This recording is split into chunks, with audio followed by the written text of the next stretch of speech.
Hola y bienvenidos a los Diarios de Gordon. Today I'm going to talk in English and I'm going to talk a bit in Spanish as well. And I'm going to tell you about why it is that sometimes we can't understand Spanish even though we've been studying for a while. What the heck is going on? Pues hablamos de todo en la segunda parte.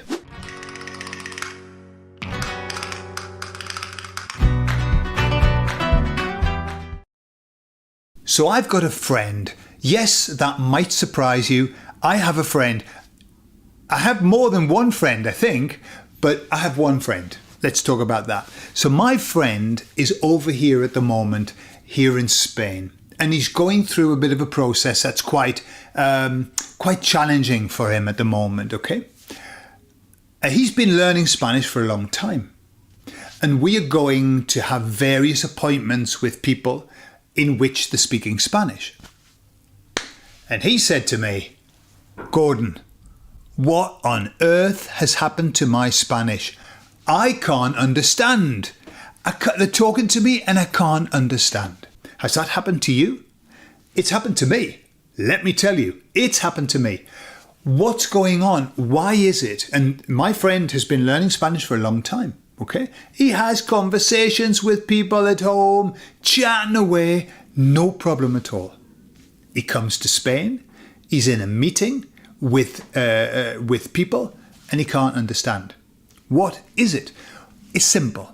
It's what's called going into fight or flight. You see, the appointments that we're going to, he's got a difficult situation. He's getting himself worked up. He's getting anxious, agitated. And it becomes very important that he understands, very important that he knows what's going on. When you are in a state of what you would call fear, right? The bottom line is, peel it back. I'm feeling anxious, I'm feeling overwhelmed, I don't know what's happening, whatever. The bottom line is that we are in a fearful place. When we're in a fearful place, we've been designed to go into fight or flight or freeze. Fight, flight or freeze. What happens when our body goes into that state? It recognizes that we're in danger. Why does it know that we're in danger? Because we're scared. And so what it does all of these chemical changes in our body. It diverts the blood to the surface of our skin and to our muscles and takes it away from our brain. Right? This is bad news for anybody who's a bit fearful. So what happens is we're not designed in fight, flight or freeze. We're not designed to think. We're not designed to be going, I've just heard a noise in the bushes there whilst I'm out hunting. I wonder if that could be something dangerous. No. We hear a noise, our mind goes, run, hide, get your spear out. That's what our body does. Now, we don't need that anymore. We're not in that kind of danger typically in our daily lives. But what happens is the same thing happens. We go into this fight or flight place and we cannot think. Not only can we not think properly, we can't hear properly. We've got this tremendous dialogue going on in our minds, which is, and I don't know if you've had this as you've been listening, you learn your Spanish, you think, hey, I'm getting this. And then you get into a conversation, somebody starts talking and all that you can hear in your mind is, I don't understand what he's saying. I have missed that. I've missed that word. What does that word mean? I learned that years ago, but I've forgotten it now. I don't know what he's saying. What's he saying? Oh, I've missed that. That's what's going on. Quite often shouting inside of our heads. It's impossible to hear what the person's saying. And so what happens is when we're in moments of high stress, we don't function well. And we certainly can't understand what people are saying. Now, what happens when we're learning a language is we're already stressed. I'm going to have to speak in Spanish. Oh no, I'm going to have a conversation. What if I don't understand them? What if they speak really quickly? What if they've got a really strong accent? All of that creates stress inside of us. And because we're stressed, we don't function well. So that's basically what happens. Is there a solution? Yes. The solution, well, there are a few solutions. They're not always solutions that you want to hear, but there are solutions. Solution number one is to face your fear and get used to it. Okay? The more that you put yourself in those situations, the easier they become. The more times that you have a dodgy interaction with somebody and then get through it, the more times that it becomes less dodgy. Facing your fears is the only way that you can overcome them. Running away from them, they just stay, chasing you everywhere you go. So putting yourself in difficult situations, I'm going to do that. I'm going to talk to them. And then you talk to them, it turns out awful. And you come away, and this is the secret. When you come away from an interaction that has gone pitong, you sit and you just take a moment and you say, if I were to do that again, what would I say? Right? Now, that's okay when you're speaking, but what if it is that somebody's talking to you and you don't understand? Well, when you're reflecting, you say, were I to be in that situation again, what I would do is this. I would say, perdona, ¿puedes hablar más despacio, por favor? Porque no puedo entenderte. Even better, es muy importante que te entienda. Right now, I'm using the subjunctive there, but you can just learn that sentence. You don't need to understand why we're using the subjunctive. Es muy importante que te entienda. Por favor, háblame despacio. Okay? That's what we say. So in that reflection of were I to have to do that again, this is what I would say. When you tell somebody, it's very important that I understand what you're saying. That's a compliment to them. And they go, oh, he really wants to know what I'm saying. Therefore, I shall speak slower. Okay? Does it always work? No. Some people just can't speak slower. However, it does work a lot. The other solution to being extremely nervous and going into this terrible place inside of your mind where you can't hear and you can't speak is to learn to be calm when you are talking to somebody. The calmer you are, the more you understand. Why do you think it is that just about every student has said to me, you know, when I've had a couple of glasses of wine, my Spanish just flows? Of course it does. Does alcohol make you speak better? No, it makes you speak worse. Any language. Alcohol makes you speak worse. But what 2 glasses of anything does is it calms your system down. It slows everything down so you're calm and your brain is functioning well. The 3rd glass sends you on the road down. 3, 4, 5, the more wine you have, the better you speak. No, it's the 2 glass sweet spot of I am relaxed and now I can chat.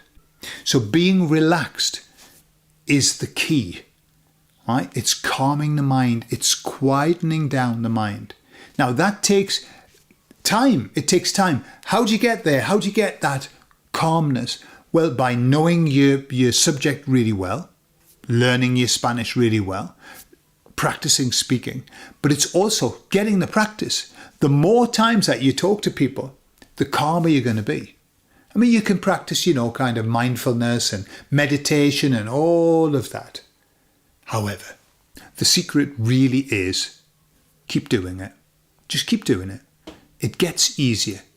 How do I know? Because I've been through it and I'm still going through it. There are still times that I am stressed and I'm aware that my brain is not functioning. And I say things and I think, why did you say that, Gordon? I'll finish by telling you a very quick story of when this happened to me. So I get stressed, not so much now, but I used to get really stressed when I went into bars. Why? Because in a Spanish bar, everything echoes, there are no carpets, everything's tiles, everything's echoing, there's about 75 televisions on at the same time, and music, and everybody shouts. And so I can't hear in a bar very well. And so I went to the bar with my father-in-law, Jose Luis, to have a coffee. Nothing more. And we were standing at the bar.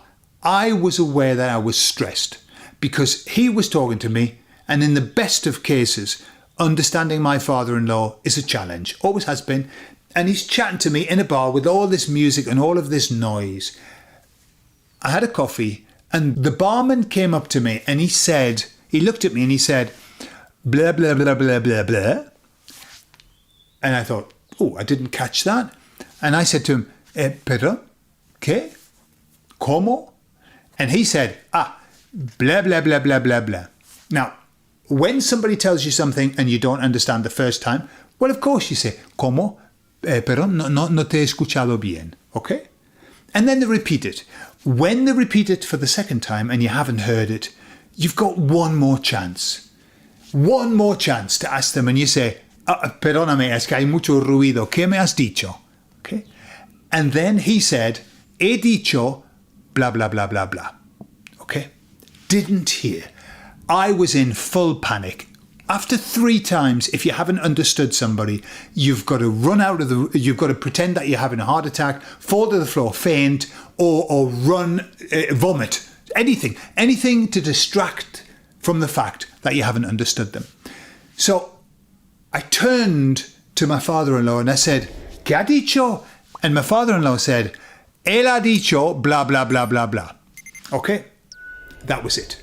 Nightmare. In the end, Jose, my father-in-law, said to me, ha dicho, si quieres otro café. That was it. That was it. Do you want another coffee? That's what he was saying to me. And that was 15 years down the line of learning Spanish. Why could I not understand quieres? I think he said something like, ¿Quieres que te ponga otro café? Nothing difficult about that. But I couldn't hear him. Why? Because I was stressed. And I was in fight or flight and I couldn't hear and I couldn't speak properly. It's what happens. It happens to everybody. It's normal. Don't worry about it. But the way that you overcome it, now I don't stress so much in bars. And now I can hear with great difficulty. He de admitir que todavía me cuesta un montón escuchar en un bar. Porque sí. So, there you are. If you are having problems listening to people, check your nervous system because you're probably in fight or flight. There are other ways, like using EFT to calm yourself down. If you don't know what EFT is, you can check it out. It's just tapping the energy points in your body, yeah, and it calms you down. However, the last thing you're going to be doing in a bar is going, hang on a minute, I can't understand a word you're saying. I'm just going to tap myself until I calm down. No, you have to run to the loo, do a tapping session in the loo, then come out and say, Cuéntame, ¿qué me decías? Yeah. So there you are. It happens to the best of us. It happens all of the time. Que no pasa nada. No es para tanto. Así que, en resumen, si tienes problemas a la hora de escuchar a la gente, es normal. Si tienes problemas a la hora de hablar en español, es normal. Tiene que ver con los nervios, con la ansiedad en el momento. La solución es practicar, hablar, encontrar una pareja de intercambio, hablar semanalmente, si no diariamente, con personas, ¿vale? Y poco a poco ese miedo se va y empiezas a escuchar bien. As my friend said to me a long time ago, Gordon, is it life-threatening? And I would say, no. And he would say, well, I think it's probably best that you do it then.